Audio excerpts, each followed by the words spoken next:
Hello students, next topic है multiplication. पूर्वतरक विधि से वैदिक मैथ्स में 3 डिजिट से कैसे मल्टीप्लाई करते हैं। अब ये देखिए 231 में 121 से मल्टीप्लाई करना है।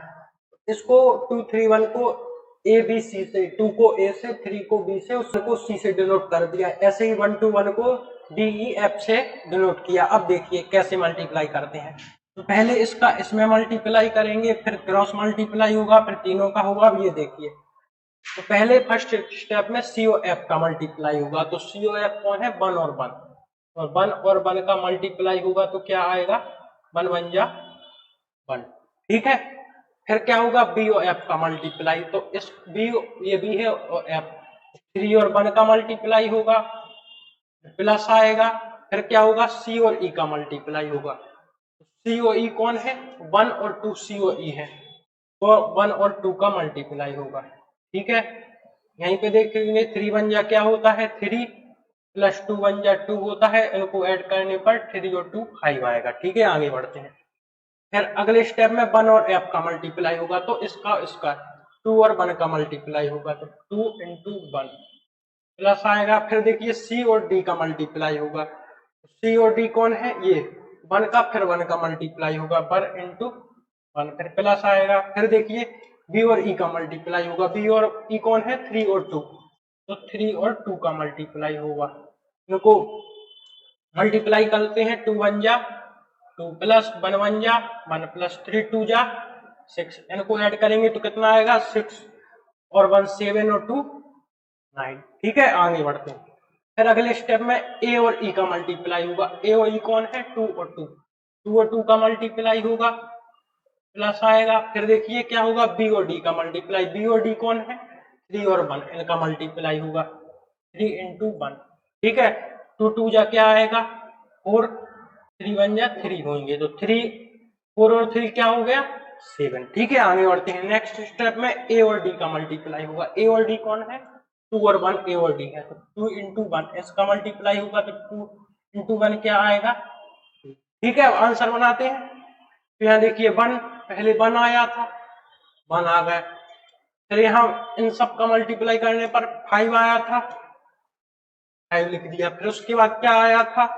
9 आया था, 9 लिख दिया। फिर क्या आया था? 7 आया था, 7 लिख दिया। और फिर 2 आया था, 2 लिख दिया। तो ये वैदिक मैथ्स में 3 डिजिट की मल्टीप्लाई की ट्रिक है। आप इसकी प्रैक्टिस करेंगे तो बहुत जल्दी बनने लगता है। अभी ये आपको समझा है तो इसलिए इतना टाइम लगेगा। एक दो एग्जाम्पल और देखते हैं।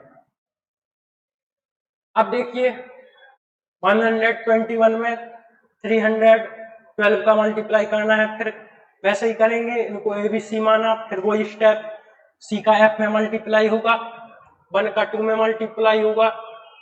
ठीक है, 1 का 2 में तो 1 2 जा 2। ठीक है, B और F का मल्टीप्लाई होगा, इन दोनों का मल्टीप्लाई होगा, तो 2 2 जा 4, बीच में प्लस आएगा।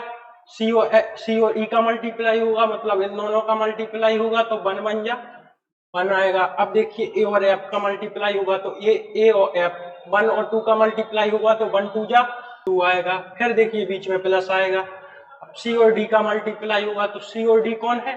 1 और 3, तो 1 और 3 का मल्टीप्लाई होगा, 1 3 जा 3। फिर प्लस आएगा। B और E का मल्टीप्लाई, B और E कौन है? 2 और 1, 2 1 जा 2 आएगा। ठीक है, अब आगे देखते हैं। अगले स्टेप में A और E का मल्टीप्लाई होगा, तो A और E कौन है? 1 और 1, तो इनका मल्टीप्लाई होगा 1 और 1 का, तो क्या आएगा? 1। फिर प्लस B और D का मल्टीप्लाई होगा, तो B और D कौन है? ये दोनों। 2 और 3 का मल्टीप्लाई होगा, 2 3 जा 6। ठीक है, अब लास्ट में A और D का मल्टीप्लाई हुआ, इन दोनों का मल्टीप्लाई होगा, तो 3 1 जा 3, 6 और 1 यहाँ पे 7 होगा। अब देखिए आंसर बनाते हैं। ये 2 का 2 आएगा, 4 और 1 कितने हो जाएंगे? 5 हो जाएंगे, तो यहाँ पे 5 लिखा जाएगा। ये ऐड करने पर 3 और 2 5 और 2 7 हो जाएंगे, 7 आएगा। 6 और 1 7 हो गए थे, 7। यहाँ 3, ये हमारा क्या हो गया? ये आंसर। 3 डिजिट में क्या करते हैं? पहले इन दोनों का मल्टीप्लाई करते हैं, फिर क्रॉस मल्टीप्लाई होता है, फिर तीनों का मल्टीप्लाई होता है, फिर इसको छुपा के क्रॉस मल्टीप्लाई होता है, फिर सबको छुपा के जो लास्ट में बचते हैं यही सारे वो स्टेप लिखे हैं, इस प्रकार आंसर आता है। नेक्स्ट देखते हैं। 123 का मल्टीप्लाई 332 में है, तो किस प्रकार मल्टीप्लाई होगा, वैसे ही लिख लिया। पहले इन दोनों का मल्टीप्लाई होगा, फिर क्रॉस मल्टीप्लाई होगा, फिर तीनों का मल्टीप्लाई होगा, फिर इसको छुपा के क्रॉस मल्टीप्लाई होगा, फिर दोनों को छुपा के ऐसे मल्टीप्लाई होगा। उन्हीं को इन स्टेप में लिख दिया। पहले सी और एफ का मल्टीप्लाई हो गया, तो सी और एफ क्या है, 3 और 2, तो 3 इंटू 2 होगा, ठीक है। फिर बी और एफ का मल्टीप्लाई होगा, तो बी और एफ कौन है, 2 इंटू 2, फिर ये प्लस आएगा। अब सी और ई का मल्टीप्लाई होगा, तो सी 3 और 3 का मल्टीप्लाई होगा। आगे बढ़ते हैं, अगले स्टेप में ए और एफ का मल्टीप्लाई होगा, तो ए और एफ कौन है, 2 और 2 इंटू 2 होगा, फिर ये प्लस आएगा।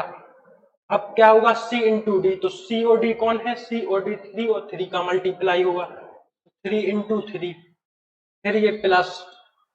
अब बी और ई का मल्टीप्लाई होगा, तो बी और ई कौन है, 2 और 3, तो 2 इंटू 3 होगा।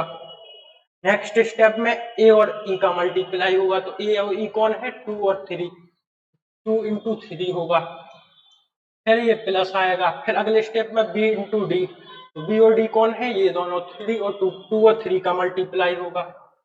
अभी पूरे स्टेप लिखते जा रहे हैं, फिर आंसर बनाएंगे। लास्ट स्टेप में ए और डी 2 और 3 का मल्टीप्लाई होगा। अब देखिए पूरी कैलकुलेशन कर लेते हैं। एक बार लिख लिया, 2 और 2 का मल्टीप्लाई होगा तो क्या आएगा, 4, प्लस 3 और 3 का मल्टीप्लाई होगा, क्या आएगा, 9 और 4 को ऐड करेंगे, कितना आएगा, 13। अब ऐसे देखिए 2 इंटू 2 होगा, क्या आएगा, 2 इंटू 2 का मल्टीप्लाई होगा, 4 आएगा, ठीक है। 3 इंटू 3 का मल्टीप्लाई होगा, क्या आएगा, 3 3 जा 9 आएगा। 2 इंटू 3 का मल्टीप्लाई होगा, क्या आएगा, 6 आएगा। अब इन तीनों को ऐड कर लेते हैं, तो 9 और 4 13, 13 और 6 19, ठीक है। 2 इंटू 3 का मल्टीप्लाई होगा, 2 3 जा क्या होगा, 6, फिर प्लस आएगा। 2 इंटू 3 का मल्टीप्लाई, 2 3 जा 6, इन दोनों को ऐड करेंगे, 6 और 6 क्या आएगा, 12। 2 और 3 का मल्टीप्लाई होगा, क्या आएगा, 6। अब देखिए आंसर बनाते हैं। अपन को 13 मिल गया, यहाँ 19 मिल गया। ये कैलकुलेशन यहाँ लिख ली थी, याद रखना, ये 19 है, फिर उसके बाद 12 मिला, ये 6 मिला, और यहाँ पे 3 2 जाइए, सबसे पहले 6 है, ठीक है। आंसर बनाते हैं। अब देखिए 6 है, यहाँ पे पहले 6 आ जाएगा। अब देखिए यहाँ पे कैलकुलेशन करने पर क्या आए थे, 13, तो 13 का 3 लिखा जाएगा, 1 कैरी आगे ट्रांसफर होगी, तो ये 19 थे, 19 क्या हो जाएंगे, 19 और 1 20, तो 20 का क्या आएगा, 0। 2 बचे, 2 कैरी आगे ट्रांसफर होगी, तो 12 और 2 क्या हो जाएंगे, 14, तो 14 का क्या आएगा, 4, फिर 1 बचा, 1 कैरी आगे ट्रांसफर होगी, तो 6 और 1 क्या हो जाएंगे, 7।